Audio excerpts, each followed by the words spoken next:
12 over 1 বলে নিতে হবে 116 রান, হাতে 10টা উইকেট। তাহলে প্রথমবারের মতো সেমিফাইনাল খেলবে বাংলাদেশ। বলের হিসাব করলে 73 বলে 116 রান। টি-20 মানেই তো 4 ছক্কার খেলা, এই বলে এত রান, সে আর এমন কি।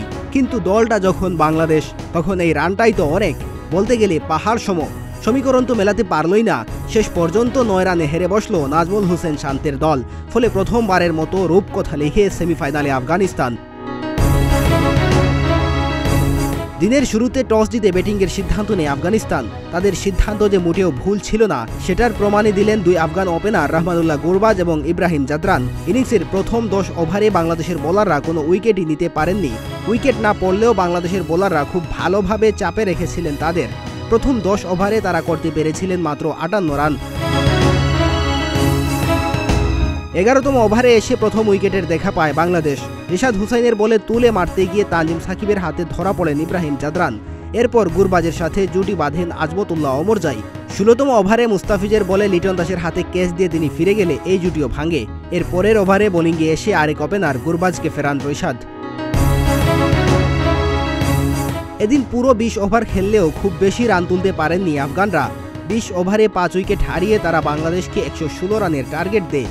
বাংলাদেশ ব্যাটিংয়ে নামার আগেই হানা দেয় বৃষ্টি। তখনও বাংলাদেশের সামনে ছিল সহজ সমীকরণ।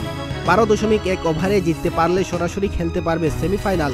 সেক্ষেত্রে বাদ পড়ত আফগানিস্তান এবং অস্ট্রেলিয়া।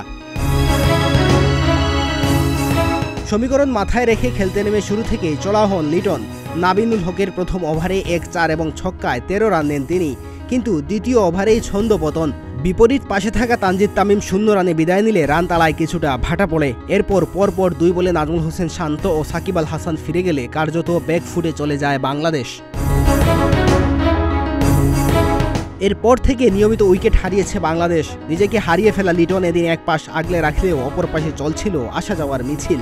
সৌম্য সরকার ও তাওহিদ হৃদয় ছাড়া কেউই 2 অঙ্কের কোটা পূরণ করতে পারেননি। একসময় বাংলাদেশের সামনে সুযোগ ছিল 12 ওভার 1 বলে সেই রান টপকে যাওয়ার, কিন্তু মাহমুদুল্লাহ ব্যাটিংয়ে এসে ডিফেন্সিভ মুডে খেলতে গিয়ে সেই সুযোগ হাতছাড়া করেন। গতকাল রাতে ভারতের বিপক্ষে অস্ট্রেলিয়ার পরাজয়ের পর বাংলাদেশের সামনে সুযোগ ছিল প্রথমবারের মতো বিশ্বকাপের কোনো আসরে সেমিফাইনাল খেলার। সমীকরণ অনুযায়ী স্বল্প রানে আফগানিস্তানকে আটকেও ফেলেছিল বোলাররা, কিন্তু শেষ পর্যন্ত ব্যাটিং ব্যর্থতায় সেই স্বপ্ন আর পূরণ হলোই না। উল্টো 9 রানের পরাজয় দেখতে হলো টাইগারদের। ফলে সুপার 8-এর সবগুলো ম্যাচ পরাজয় দিয়ে বিশ্বকাপ মিশন শেষ করল নাজমুল হোসেন শান্তের দল। মেহেদী হাসান তালহা, প্রতিদিনের বাংলাদেশ।